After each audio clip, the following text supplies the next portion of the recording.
হুজুর আমি বিয়ে করেছি 8 বছর, আমার স্ত্রীর সমস্যার কারণে সন্তান হয় না, এখন আমার বাবা মা অনেক জোর করে আরো একটা বিয়ে করতে, এতে আমার করণীয় কি?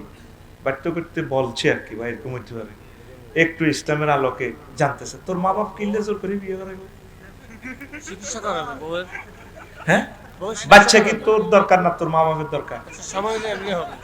তুই নিজ দায়িত্বে বিয়ে করিয়ে নিবি। তুই এক খেত 4 বছর 8 বছর অপেক্ষা কেন করবি? এক খেত সোয়াবিন মার গেলে দেখবি তো ঘরে তিল বানিয়ে লাগবে, এই ফাঁসের কাতিটা তিল যদি মাজ্জা গম বানিয়ে লাগবে, ঠিক নেই? এরপরে ধানরা, এরপরে শেষে খাদকা করিয়ে লেবো, জোয়ার বাটা আইলে বাইলে মাছ আর কি বেলবে, খালি রাম চাইতে হবে।